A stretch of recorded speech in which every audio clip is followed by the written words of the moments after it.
हम्म, वापस से आप मुझे बना दीजिएगा बाद में। रिकॉर्डिंग चालू है, ठीक है। अब आप क्लास ले लीजिए। ठीक है, अब वापस से आप मुझे होस्ट बना दीजिए ना। बनाया था। हम्म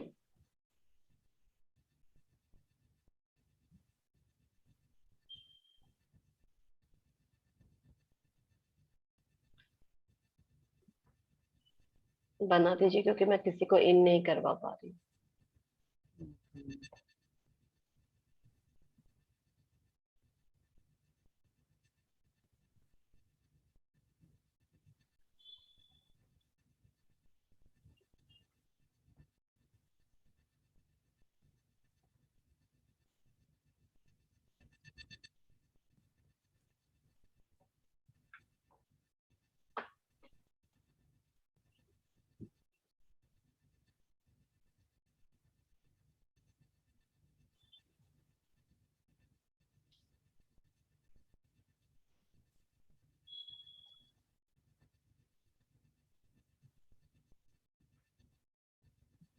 नहीं हो रहा क्या? और ठीक है, वापस से लगता है मैं बन चुकी हूँ। ठीक है। रिकॉर्डिंग हो रहा है। गुड। ठीक है, ठीक है, थैंक यू। एंजॉय करिए। Good morning ma'am. फोन रख दीजिए सर अब आप।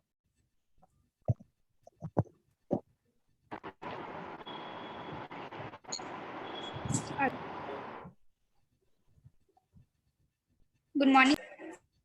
Good morning. Good morning ma'am. Good morning.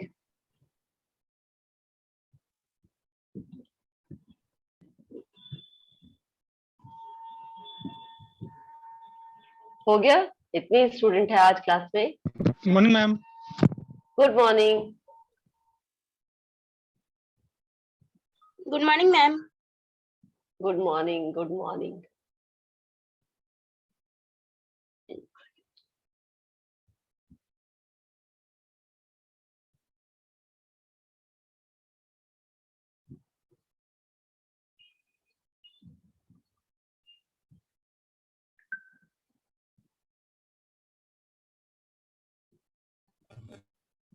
ठीक है, बाकी के लोग ज्वाइन करते रहेंगे।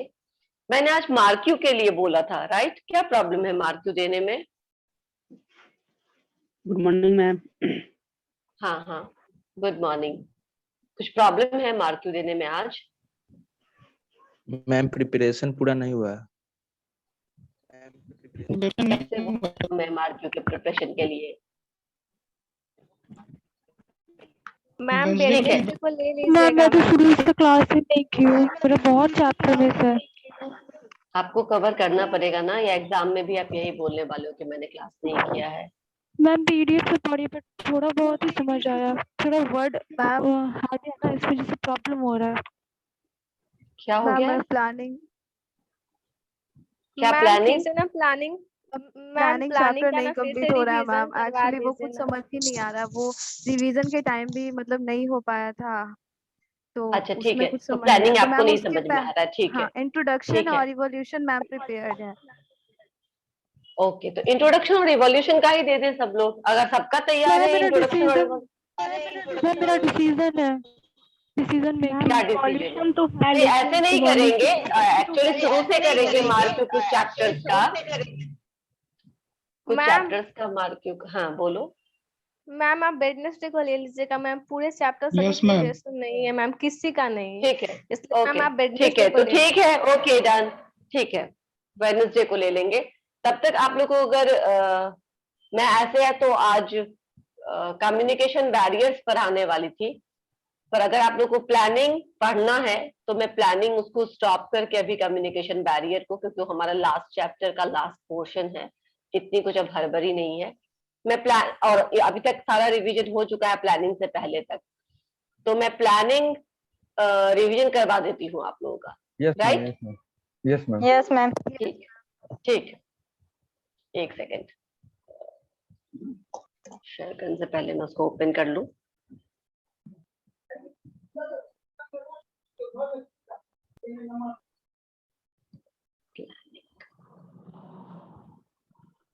मैम प्रॉब्लम है। हाँ बोलो। फंक्शनल फॉर्मेलशिप जो है ना, ये क्या है, नहीं समझ में आ रहा।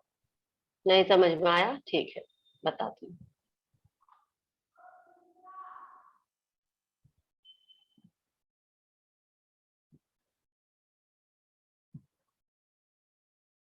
एक्चुअली प्लानिंग इतना पुराना है।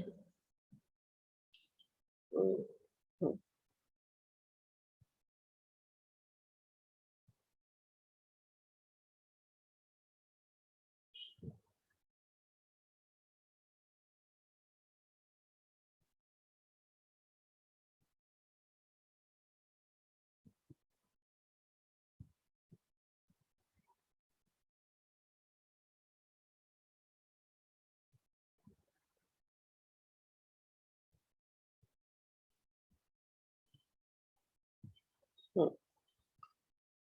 Planning process.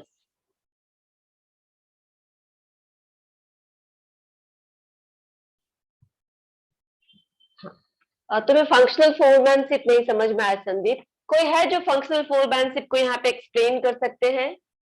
What is functional foremanship? Yes ma'am. बताइए वैष्णवी। मैम ये जो टेक्निक है ये एफडब्ल्यू टेलर के द्वारा दिया गया था साइंटिफिक मैनेजमेंट में, और इसमें मतलब वो डिवाइड किए थे 4 फोरमैन में, प्लानिंग डिपार्टमेंट और प्रोडक्शन डिपार्टमेंट में। मतलब दोनों में 4 फोरमैन होना चाहिए। तो प्लानिंग डिपार्टमेंट में ये root clerk, instruction code clerk और ये कॉस्ट एंड टाइम क्लर्क और डिसिप्लिनेरियन, ये चारों में उन्होंने डिवाइड किया था। और प्रोडक्शन डिपार्टमेंट में speed boss, gang boss, repair boss और इंस्पेक्टर। और ये टेक्निक जो है वो स्पेशलाइजेशन के प्रिंसिपल पे टोटली फोकस करता है। संदीप मैं बताती हूँ फिर से फंक्शनल फोरमैनशिप का क्या मतलब हुआ। ये फंक्शनल फोरमैनशिप साइंटिफिक मैनेजमेंट में एफडब्ल्यू टेलर ने बोला हुआ था कि फंक्शनल फोरमैनशिप होना चाहिए, यानी कि जो व्यक्ति जिस चीज में कॉम्पिटेंट है, जो व्यक्ति जिस चीज को अच्छा कर सकता है, फंक्शनल यानी कार्य क्षेत्र में जिसके निपुणता है, वो फोरमैन हो उस कार्य का, यानी उसको उसका हेड बनाना चाहिए। तो हर एक आदमी हर एक चीज में स्पेशलाइज नहीं हो सकता है। कुछ लोग हैं जो कुछ एक चीज में स्पेशलाइज हो सकते हैं। तो उन्होंने कहा था कि प्लानिंग और प्रोडक्शन को हम डिफरेंट डिफरेंट डिपार्टमेंट्स में सेपरेट कर दे, और प्लानिंग डिपार्टमेंट के जो 4 हेड रखे, स्पेशलाइज्ड रखे, प्लानिंग डिपार्टमेंट में 4 स्पेशलिस्ट रखे, और ऑपरेशंस या प्रोडक्शन डिपार्टमेंट में 4 अदर स्पेशलिस्ट रखे। और ये स्पेशलिस्ट क्या करेंगे? What will they do? तो ये क्या करेंगे, जैसे कि अभी वैष्णवी ने आपको बताया कि प्लानिंग डिपार्टमेंट में सबसे पहले कौन होते हैं, तो gang boss, right? Gang boss is acting as a gang boss नहीं है प्लानिंग डिपार्टमेंट में, route clerk, time and cost clerk, उसके बाद instruction card clerk, and then finally disciplinarian. तो ये क्या है, ये 4 उन्होंने नाम दिए, उन्होंने नाम सजेस्ट किए कि हमको क्या करना है, प्लानिंग डिपार्टमेंट में हमें रखना है इस तरीके से है कि ये जो 4 रहेंगे वो स्पेशलाइज रहेंगे, जो रूट क्लर्क रहेंगे वो रूट डिसाइड करेंगे। ठीक से समझना अभी संदीप, वो रूट डिसाइड करेंगे मतलब वो मशीन डिसाइड करेंगे क्या प्रोडक्शन करना है, वो डिसाइड करेंगे, शेड्यूलिंग करेंगे कि ये काम कब होना है, किस समय प्रोडक्शन होना है, कौन से शिफ्ट में कौन से आदमी को रखना है, फिर शिफ्ट कैसे चेंज करना है, कैसे मैनेज करना है वगैरह, रूट क्लर्क का काम होता है। ठीक है, किस रूट से वो रॉ मटेरियल आएगा, वो फिनिश गुड में कन्वर्ट होगा, फिर वो पैकेजिंग होगा, फिर वो बाहर जाएगा, जो या तो वेयर हाउसिंग के लिए जाएगा या वो मार्केट के लिए जाएगा, तो वो किस रूट को फॉलो करेगी। नेक्स्ट है instruction card clerk. Instruction card clerk क्या करता है, रूट जब सेट है तो वो इंस्ट्रक्शंस देते हैं, जैसे कि कौन कौन से मशीन को यूज करना है, ठीक है ना, कितने घंटे कौन काम करेगा, और जो भी प्रोडक्शन से प्लानिंग से रिलेटेड जितने इंस्ट्रक्शंस हैं, कब काम शुरू हो जाएगी, इस इंस्ट्रक्शंस को अगर हम फॉलो करेंगे तो हम टाइम शेड्यूलिंग को फॉलो कर सकते हैं, जो कि शेड्यूलिंग रूट क्लर्क ने किया हुआ है। यानी कि जब तक एक बैच का प्रोडक्शन खत्म होगा तब तक हम दूसरे बैच के प्रोडक्शन के लिए हमारे मैन पावर भी रेडी हो जाएगा, हमारा मटेरियल भी रेडी हो जाएगा, और हमारा जो भी सिस्टम है, जो भी मशीनरी है, उसको भी हम तैयार कर सकते हैं ताकि टाइम लॉस नहीं हो। तो रूट क्लर्क ने रूट डिसाइड किया किस तरीके से रॉ मटेरियल से फाइनल गुड्स में कन्वर्जन होगा, उसका पैकेजिंग होगा या वेयर हाउसिंग के लिए वो सामान जाएगा। और इंस्ट्रक्शन कार्ड क्लर्क ने इंस्ट्रक्शंस दिए कि कौन कौन से मशीन यूज किए जाएंगे, उस पर किस टाइम में यूज किए जाएंगे वगैरह। उसके बाद क्या है, उसके बाद है time and cost clerk. Time and cost clerk क्या करता है, जैसे आजकल बजट डिसाइड होता है, फाइनेंस डिपार्टमेंट बजट डिसाइड करके बताता है, उसी तरह टाइम एंड कॉस्ट क्लर्क आपको बताता है कि कितना टाइम लगेगा एक शेड्यूल या एक प्रोडक्शन को प्रोसेस को पूरा करने के लिए। उसके बाद तो वो शेड्यूलिंग, टाइम शेड्यूलिंग करके देंगे वो, और कॉस्ट बजट भी कितना बजट अलोकेटेड है उस प्रोडक्शन के लिए, उस प्रोडक्शन प्रोसेस के लिए, ये भी डिसाइड करके कौन देते हैं, टाइम एंड कॉस्ट क्लर्क। तो टाइम एंड कॉस्ट क्लर्क का जो मेन काम होता है वो कॉस्ट एंड टाइम को डिसाइड करना होता है। ओके, समझ में आया। एंड देन फाइनली जो लास्ट वन है वो डिसिप्लिनेरियन है। डिसिप्लिनेरियन का मतलब होता है कि to maintain discipline in a group. तो जो भी कंपनी है, ऑर्गेनाइजेशन है, जो टीम है जो प्रोडक्शन पे काम करे, उनका काम है डिसिप्लिन को मेंटेन करना। डिसिप्लिन मेंटेन करने का मतलब होता क्या है कि आपको जो ऑर्डर दिया गया, आपको जो इंस्ट्रक्शंस दिया गया, आप उसको फॉलो कर रहे हैं। समझ में आया संदीप? Yes ma'am. तो ये जो मेरी आवाज ठीक से आ रही है तुम लोगों को? Yes ma'am. मैम ठीक है। तो संदीप आपकी आवाज थोड़ी कम आ रही है, मुझे थोड़ा थोड़ा तेज बोलिए ताकि मैं लगे कि आप ना बिल्कुल लाइव क्लास चल रहा है। ठीक है। तो ये जो 4 नाम मैंने आपको बताया अलग अलग, time and cost clerk, root clerk, उसके बाद instruction card clerk and disciplinary, ये 4 नाम होने का क्या मतलब है कि ये लोग अपने अपने चीजों में स्पेशलाइज रहेंगे। Route clerk always decide the route of the production process. Time and cost clerk always decide the time and budget of any production process. Instruction card clerk will give you the card जिस पर सारा instruction लिखा रहेगा, नाम लिखा रहेगा, timing लिखा रहेगा, स्लॉट लिखा रहेगा, वो आपको देगा। हर बार ये काम उसका रहेगा। तो स्पेशलाइजेशन होगा उस आदमी का उस काम में जब वो रिपीटेडली वही काम करेगा। तो यस। तो इसी को बोला हमने फंक्शनल फोरमैन। यानी कि ये सब क्या है, ये सब अपने अपने काम में दक्ष लोग हैं जो रिपीटेडली इसी काम को बार बार प्रोडक्शन प्रोसेस के लिए या प्लानिंग प्रोसेस के लिए रिपीट करते हैं। क्लियर? Yes ma'am. ठीक है। अब आते हैं हम प्रोडक्शन डिपार्टमेंट में। ये प्लानिंग डिपार्टमेंट के नाम थे। ये तुम बस क्रक्स समझ लो कि क्रक्स क्या है। फंक्शनल फोरमैन कहने का मतलब है कि सोनी मैम अगर एचआरएम में अच्छा पढ़ा सकती है तो उनको बार बार एचआरएम पढ़ाना ही के लिए ही दिया जाए, सो दैट कि वो ज्यादा अच्छा, एवरी टाइम वो थोड़ा और अच्छा कर सके और इम्प्रूव कर सके, बाद में जाकर के उसमें उनको स्पेशलाइजेशन हो जाए। समझ में आ रही है? लेकिन हर बार अगर सोनी मैम कभी एचआरएम पढ़ा रही है, कभी कुछ और पढ़ा रही है, कभी फिर कुछ और पढ़ा रही है, कभी मार्केटिंग पढ़ाने लगेगी, कभी फिनेंस पढ़ाने लगेगी, कभी कुछ और पढ़ाने लगेगी, तो क्या होगा, आधा टीटर आधा बटेर, राइट? कोई भी काम अच्छे से नहीं हो पाएगा। Jack of all trades master of none. तो वो बोलते हैं कि मास्टर ऑफ किसी एक आर्ट का तो मास्टरी होना चाहिए जिसको उस काम में आप हमेशा डाल सके। तो अभी हमने आपको प्लानिंग डिपार्टमेंट का बताया। अब प्रोडक्शन डिपार्टमेंट में चले आते हैं। प्रोडक्शन डिपार्टमेंट में क्या करना है, तो प्रोडक्शन डिपार्टमेंट में अलग अलग 4 उन्होंने स्पेशलिस्ट को बोला कि ये 4 तरीके के स्पेशलिस्ट प्रोडक्शन डिपार्टमेंट में भी होना चाहिए। ये कौन कौन होने चाहिए?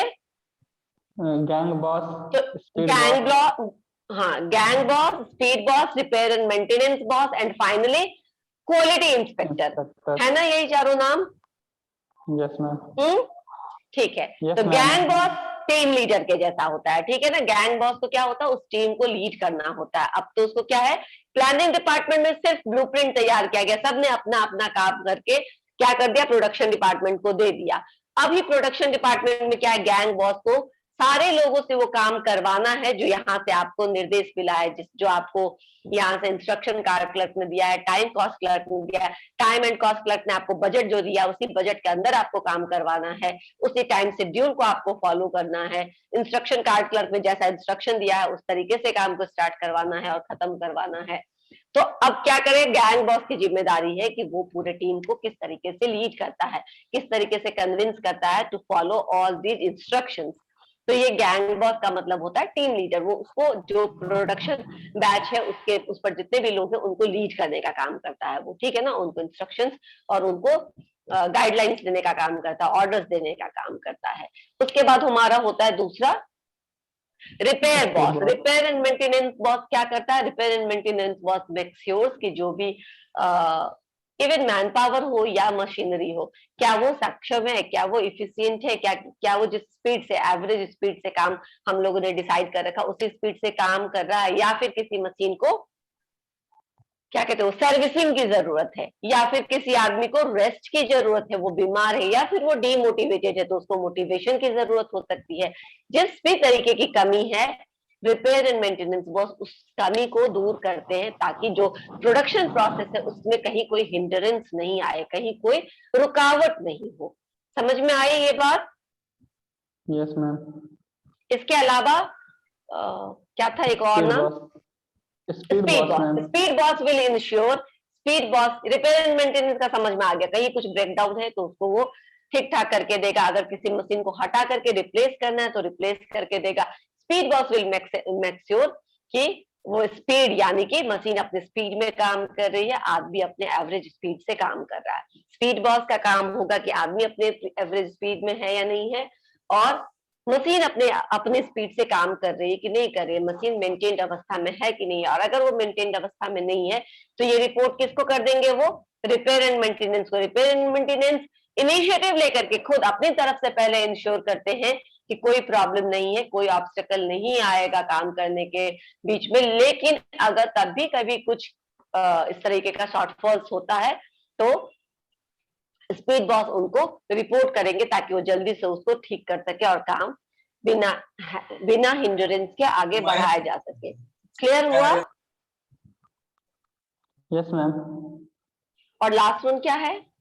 लास्ट वन है आपका क्वालिटी इंस्पेक्टर। क्वालिटी इंस्पेक्टर जब आपका बैच प्रोड्यूस हो गया, सारे प्रोडक्ट बन गए हैं, देन ही विल इंश्योर कि जो हमारा बेंचमार्क था, जो हमारा स्टैंडर्ड था, उस स्टैंडर्ड के हिसाब से काम हुआ या उस स्टैंडर्ड के हिसाब से काम नहीं हुआ। क्लियर? फंक्शनल फोरमैनशिप का मतलब है कि कार्य के नॉलेज के बेसिस पे, जिस क्षेत्र में जिसका ज्यादा नॉलेज है, जिसकी ज्यादा कॉम्पिटेंसी, उनको वही काम बार बार दिया जाए। और इसमें आपके क्या होंगे कि प्लानिंग डिपार्टमेंट में अलग अलग लोग हो जाएंगे, प्रोडक्शन डिपार्टमेंट में अलग अलग लोग हो जाएंगे, और ये सारे क्या कर सकते हैं? एक वर्कमैन को या एक जो भी उस टीम, जो भी उस प्रोडक्शन का हेड है, उसको क्या कर सकते हैं? इंस्ट्रक्शंस दे सकते हैं। तो एक आदमी के मल्टीपल बॉस हो सकते हैं, प्लानिंग डिपार्टमेंट के 4 अलग अलग बॉस, प्रोडक्शन डिपार्टमेंट के 4 अलग अलग बॉस, और उनको हर जगह से इंस्ट्रक्शंस मिल सकता है। समझ में आया? ये जो 4 नाम हमने लिए ना, ये चारों एक वर्कर को इंस्ट्रक्शंस दे सकते हैं अपने अपने कार्य से रिलेटेड। कोई इंस्ट्रक्शन कार्ड क्लर्क है तो वो अपने काम से रिलेटेड इंस्ट्रक्शन देगा, कोई स्पीड बॉस है तो स्पीड से रिलेटेड इंस्ट्रक्शन देगा, कोई टाइम एंड कॉस्ट है तो टाइम एंड कॉस्ट से रिलेटेड इंस्ट्रक्शन देगा। इस तरीके से आपको अलग अलग सब्जेक्ट पे अलग अलग लोगों से क्या हो सकता है? ऑर्डर्स आ सकता है। समझ में आई? Yes ma'am. ठीक, इसी का अपोजिट होता है कौन सा दूसरा कॉन्सेप्ट है? जल्दी बताओ। इसके unity of command ma'am, unity very of good, command. Unity of command. ठीक, वो यूनिटी ऑफ कमांड किसने दिया था? Henry Fayol. हेनरी फ्योल ने दिया था। हेनरी फ्योल के 14 प्रिंसिपल में यूनिटी ऑफ कमांड है। इसका मतलब उन्होंने ये ठीक इसका अपोजिट बोला था कि नहीं, फंक्शनल फोरमैनशिप में जिस तरह हमने देखा था कि अलग अलग बॉसेस होते हैं अपने अपने स्पेशलाइजेशन के बेसिस पर, और वो अपने अपने सब्जेक्ट पे अपने जूनियर्स को कमांड करते हैं या ऑर्डर्स देते हैं या कंट्रोल करते हैं। लेकिन यूनिटी ऑफ कमांड में ऐसा नहीं होगा। एक आदमी रहेगा, कोई एक सीनियर रहेगा जो अपने अंदर के जूनियर को या सबऑर्डिनेट को हर तरीके के इंस्ट्रक्शंस या फिर कमांड करेगा। इससे क्या होगा? कंफ्यूजन नहीं होगा, कौन क्या बोल रहा है, किसकी काम पहले करना है, किसका काम बाद में करना है, ये सब कंफ्यूजन आपको नहीं होगा। समझ में आया? Yes ma'am. ठीक है, तो अब आगे बढ़े संदीप। Yes ma'am.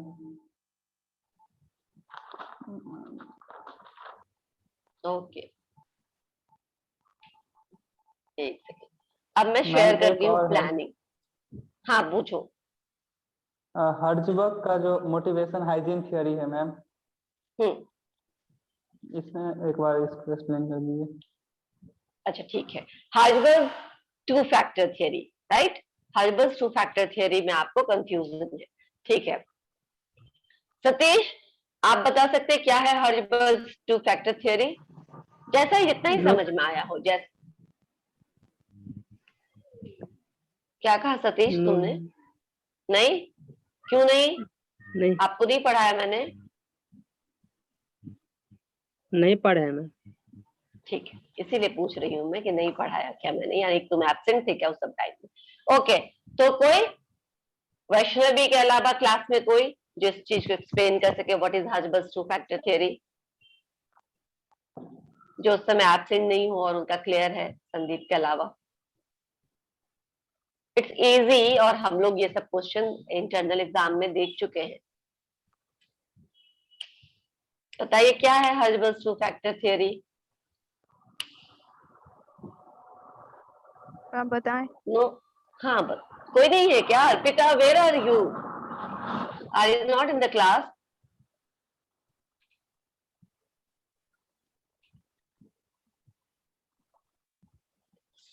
सलोनी? मैम सलोनी नहीं है। क्लियर है नहीं है। सलोनी? आपको भी क्लियर नहीं है? ओके ठीक है, ठीक है, तुम ही बताओ वैष्णवी, आप बताइए मैम क्या है ये, फिर मैं उसको एक्सप्लेन करूंगी। हर्जबर्ग टू फैक्टर थ्योरी एक तो मोटिवेशन और एक हाइजीन थ्योरी है। एक थ्योरी है हाइजीन थ्योरी, जो पहला है वो अगर उसका कमी होता है, इनएडिक्वेट रहता है, तो वो डिससेटिस्फैक्शन क्रिएट करता है, और अगर वो बढ़ जाता है तो ये डिससेटिस्फैक्शन को डिक्रीज करता है, मतलब सेटिस्फैक्शन को इंक्रीज करता है। उन्होंने कुछ फैक्टर्स दिया था जिसके थ्रू हम लोग को मतलब ये समझ आता है कि कैसे सेटिस्फैक्शन और डिससेटिस्फैक्शन वहाँ पे होता है। तो फैक्टर्स है मैम, ये सुपीरियर सबऑर्डिनेट रिलेशनशिप, अगर वो मतलब अच्छा रहेगा, हारमोनियस रहेगा, तो वो सेटिस्फैक्शन को इंक्रीज करेगा और वो लोग अपना काम मतलब अच्छे से कर सकेंगे। और वर्किंग कंडीशन पे अगर फोकस किया जाए, तो अगर ये उन लोग को कुछ वैसा बर्डन फील नहीं दिया जाए, और अगर उन लोग को दिया ऐसा लगे कुछ रिस्पॉन्सिबिलिटी के साथ कुछ अथॉरिटी भी दिया जाए, तो उन लोग को वैसा बर्डन नहीं लगेगा कि हम लोग का काम ऐसा बोझ नहीं है, और वो लोग अपना काम अच्छे से कर पाएंगे, और उन लोग को लगेगा कि हाँ ये काम हमारा अपना है। और ऑर्गेनाइजेशनल पॉलिसी एक थर्ड फैक्टर है। वो पॉलिसी मैम कोई ये बात नहीं, थोड़ा कंफ्यूजिंग है मैम। ठीक है, और कोई बात नहीं वैष्णवी, ठीक है, वेल ट्राइड। मैं आप थोड़ा सा एक्सप्लेन करती हूँ, इट्स वेरी इजी। और प्लीज क्लास में जितने लोग हैं, सतीश मैं नेक्स्ट टाइम फिर आपसे पूछूंगी। देखिए, बिहेवियरल कॉन्सेप्ट ऑफ मैनेजमेंट जब हम लोगों ने पढ़ा था, तो हम लोगों ने एल्टन मायो का पढ़ा था, एल्टन मायोज एक्सपेरिमेंट, हॉथरॉन एक्सपेरिमेंट, वो अलग है। हॉथरॉन एक्सपेरिमेंट के बाद बहुत सारे आए, उसके बाद बहुत सारे एक्सपेरिमेंट्स आए, मास्लोज नीड हायरार्की थ्योरी आया, हर्जबर्ग का टू फैक्टर थ्योरी आया, मैग्रीगर थ्योरी, एक्स थ्योरी आया, वाई आया। तो ये सब क्या है, इन लोगों ने फिर स्टडी किया after behavioural theory, after Elton Mayo, they studied that कैसे ह्यूमन अप्रोच डिफरेंट है, और कैसे ह्यूमन बॉडी को आप मोटिवेटेड रख सकते हैं, कैसे आप उनसे काम ज्यादा करवा सकते हैं, या फिर वो बेहतर काम करेंगे आपके ऑर्गेनाइजेशन में। अभी हम सारे थियोरीज को नहीं कवर करेंगे, वो रिवीजन में करेंगे अभी, या फिर इसका रिवीजन करवा चुकी हूं मैं, एग्जाम से पहले नहीं करवाया था, करवाया था, कोई बात नहीं, तीसरी बार भी करेंगे इफ टाइम अलाउज, ठीक है ना। अभी हाँ, अर्पिता का नेटवर्क इशू है, डिस्कनेक्ट हो ओके जा रही है बात। ओके ओके, इट्स ओके, ठीक है, मैं अभी फिर वापस से यहाँ पे आती हूँ। हार्जबर्ग थ्योरी क्या है मैं बताती हूँ, ठीक है। हार्जबर्ग थ्योरी, हार्जबर्ग ने बोला था, हार्जबर्ग फेडरिक नाम है उनका, फेडरिक हार्जबर्ग, उन्होंने क्या दिया था, उनके हिसाब से ये एक्चुअली क्या, जॉब सेटिस्फैक्शन, तो ये मोटिवेशन से ज्यादा जॉब सेटिस्फैक्शन बेस्ड थ्योरी है, कि कैसे एम्प्लॉय ज्यादा सेटिस्फाइड फील करते हैं और कैसे एम्प्लॉय कम सेटिस्फाइड होते हैं। तो उन्होंने कहा कि दो चीजें होती है ऑर्गेनाइजेशन में। पहली चीजें तो ऐसी होती है जिसके बिना काम हो ही नहीं सकता, ठीक है ना, जिसका होना मैंडेटरी है, जैसे कि हमारे लिए ऑक्सीजन, ठीक है ना, ऑक्सीजन के बिना हम जी ही नहीं सकते, जी सकते हैं? नहीं, तो ऑक्सीजन मैंडेटरी है, राइट। तो ठीक है, लेकिन ऑक्सीजन मिल रहा है उसका इसका मतलब ये तो नहीं कि हम खूब फल फूल रहे हैं, खूब ग्रो कर रहे हैं। उसके लिए तो पौष्टिक आहार मिलना चाहिए ना, नॉरिशमेंट मिलना चाहिए ना। अभी थोड़ा इस तरीके से समझो। तो उन्होंने कहा कि ऑक्सीजन का होना ऑर्गेनाइजेशन में जरूरी है।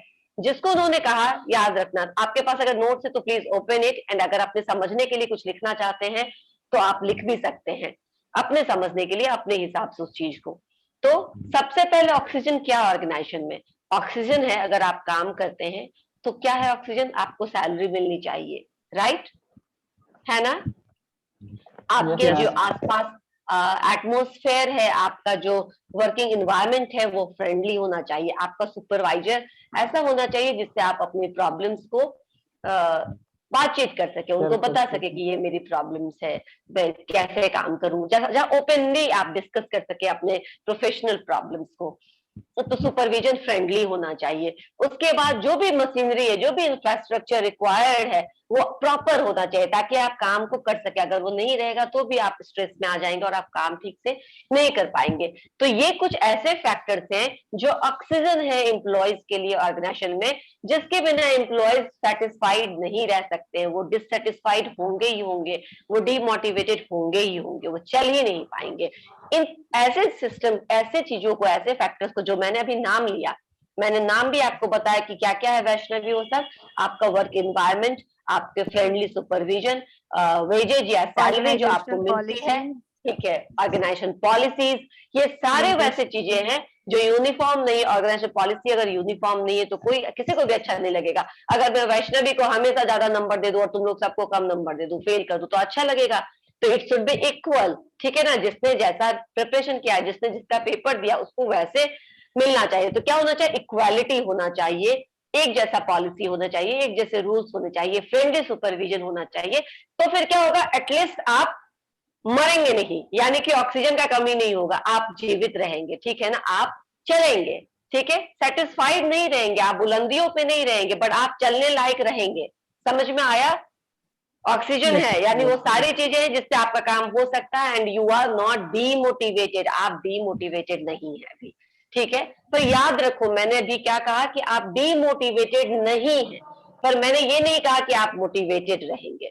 मैंने अभी यही कहा कि आप चलने लायक रहेंगे, काम चलता रहेगा क्योंकि आपको ऑक्सीजन मिल रहा है, राइट? लेकिन नॉरिशमेंट चाहिए ग्रो करने के लिए, ठीक है ना? अच्छा खाना चाहिए, अच्छा रेस्ट चाहिए, सब कुछ मिलेगा तब आप अच्छे से ग्रो कर सकेंगे, अच्छे से आप बढ़ सकेंगे, आपका हेल्थ बहुत अच्छा रह पाएगा। उसके लिए क्या जरूरी है? उसके लिए जरूरी है ऑर्गेनाइजेशन में जो दूसरा फैक्टर, पहले फैक्टर को उन्होंने क्या कहा? डिससेटिस्फायर, ठीक है ना? डिससेटिस्फायर यानी वो आपको डिससेटिस्फाई होने से रोकता है। दूसरा नाम उन्होंने इसी फैक्टर को बोला हाइजीन फैक्टर, जो हाइजीन जरूरी है आपके लिए, जिसके बिना आप जीवित नहीं रहेंगे। या मेंटेनेंस फैक्टर, जो आपको मेंटेन करके रखता है, चलने लायक बना के रखता है।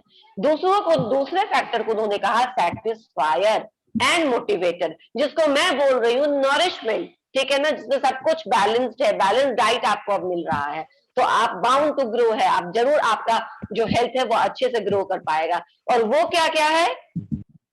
वो क्या है? वो है recognition, reward, advancement, achievement, growth, appreciation, achievement. job जब आपको ये सब मिलता है ऑर्गेनाइजेशन में, तो आप सिर्फ मेंटेन्ड नहीं रहते हो, बल्कि आप बिल्कुल हाई रहते हो, ठीक है ना? एकदम अपने टॉप पे, जब जो काम आ गया आप करने के लिए तैयार हो, क्योंकि आपको इसके बदले में क्या मिलेगा? रिकॉग्निशन मिलेगा, रिवॉर्ड मिलेगा। अब रिकॉग्निशन मतलब क्या? पहचानना, ठीक है ना? 100 लोग हैं लेकिन 100 लोग में कोई एक लोग है जो बहुत अच्छा काम करता है, राइट? तो इस तरीके का रिकॉग्निशन मिलेगा, इस तरीके से लोग आपको आइडेंटिफाई करेंगे, आपका बॉस आपको रिवॉर्ड देगा, या फिर आपको वेल डन बोलेगा, या फिर आपके पीठ पे अच्छे से टैप करेगा कि बहुत अच्छा भाई, बहुत अच्छा कर रहे हो तुम, हाँ तुम्हें कोई रोक नहीं सकता, तुम बिल्कुल ग्रो करोगे। आप आज क्लरिकल पोजीशन से मैनेजरियल पोजीशन पे जा रहे हो, मैनेजरियल पोजीशन से सीनियर मैनेजर के पोजीशन पे जा रहे हो, एकदम ऊपर की तरफ बढ़ रहे हो, तो ये क्या होगा? ये मोटिवेटर होगा। समझ में आया? ये आपके लिए एक्चुअल नॉरिशमेंट है, इसी को उन्होंने मोटिवेटर बोला या सेटिस्फायर बोला। समझ में आया? क्लियर हुआ? अब मैं ये पूछ रही हूँ कि सबको क्लियर हुआ कि नहीं? संदीप, आपका ये सवाल था, लेकिन मैं सबसे पूछ रही हूँ कि क्या सबका Yes, क्लियर ma'am. हुआ? yes, Yes, Yes, ma'am. Yes, ma'am. Anvesh, याद रखना कुछ नहीं है, एक है ऑक्सीजन, एक है नॉरिशमेंट। जो Yes, ma'am. पहला वाला है उसको उन्होंने हाइजीन, मेंटेनेंस या डिससेटिस्फायर बोला, वो आपके काम चलने के लिए जरूरी है, और ये दूसरा जो है वो आपको मोटिवेटेड रखने के लिए जरूरी है। ठीक है, Yes, ma'am. ठीक है। अच्छा ठीक है, अभी हमारा कभी भी ये कट सकता है, तो इससे पहले मैं अटेंडेंस बोलूंगी कि कोई भी पहले तो स्क्रीनशॉट ले लो, स्क्रीनशॉट ले लीजिए, और मैं यहीं पे बनाने की कोशिश कर रही हूँ, मुझे थोड़ा टाइम लगेगा, एक सेकेंड। स्क्रीनशॉट लेकिन ले ही लो, पता नहीं कब वो हो जाए।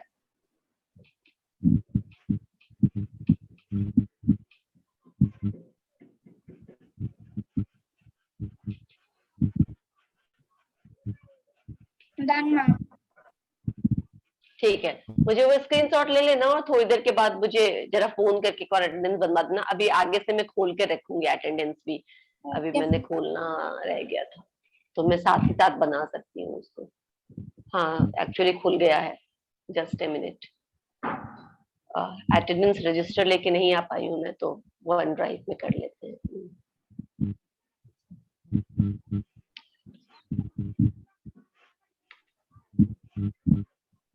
ठीक है, आप लोग पढ़िए, मैं उसके बाद अभी नेक्स्ट क्लास में आप लोगों का वो भी करवा दूंगी।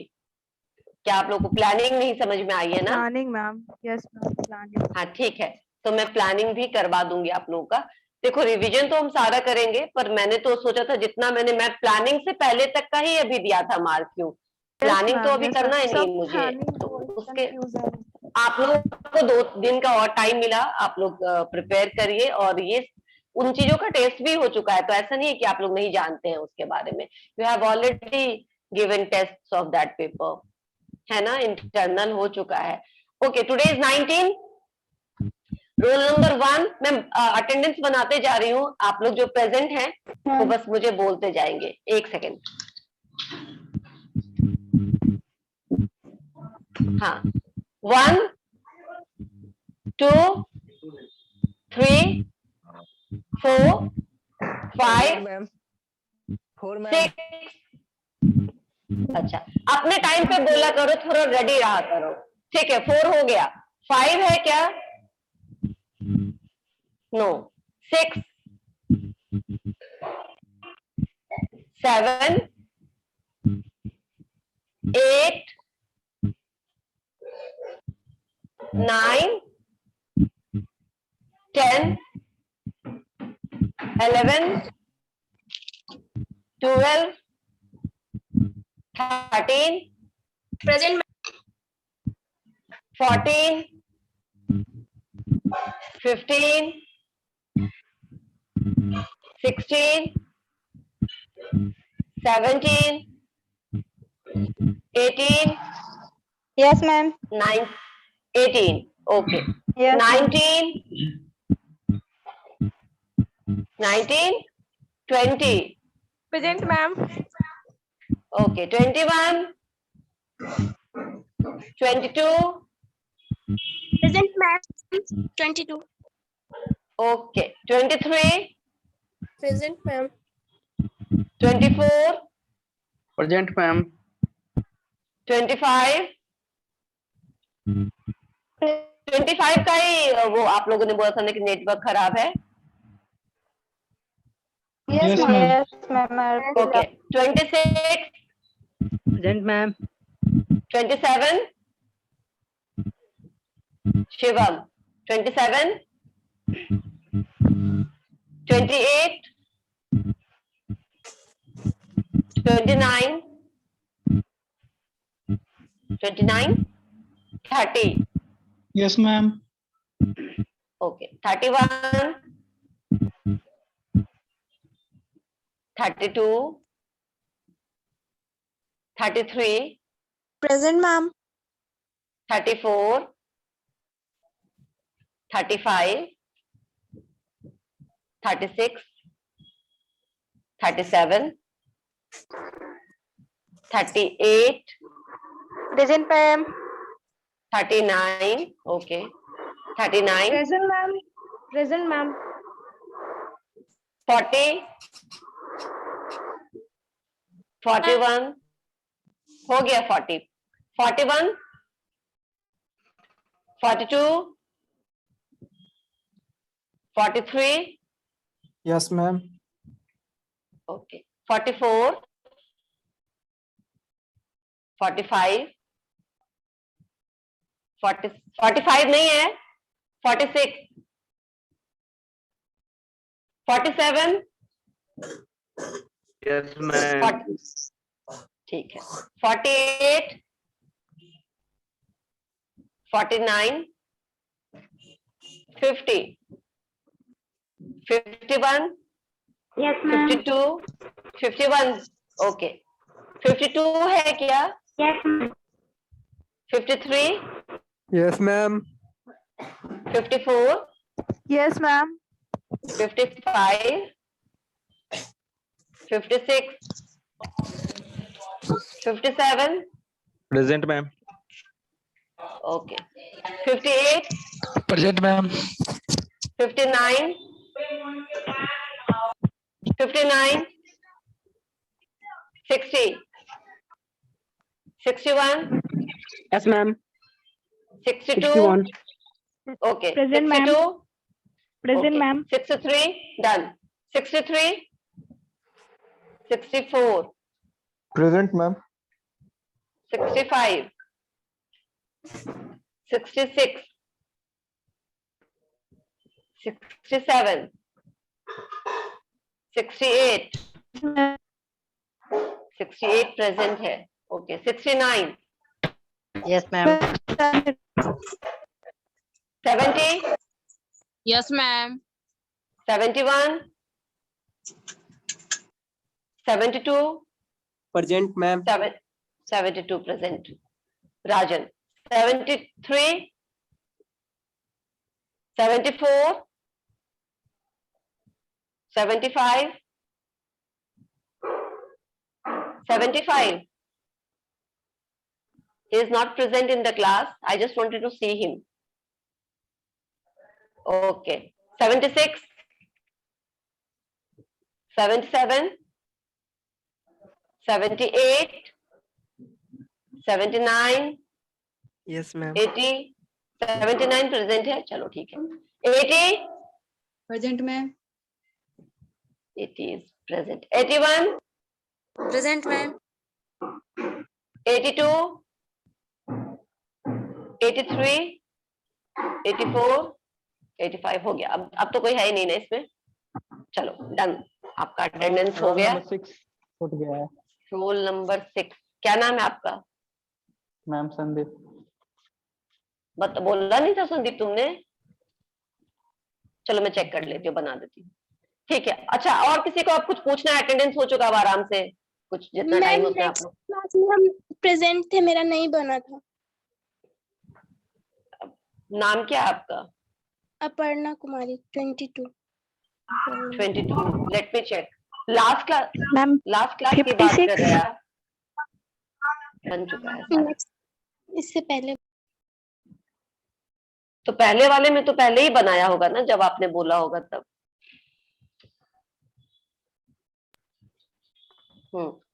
अभी किसने बोला था पहले? 56 से पहले संदीप तुम्हारा हो गया है. अभी आज की क्लास में किसी का छूटा है क्या?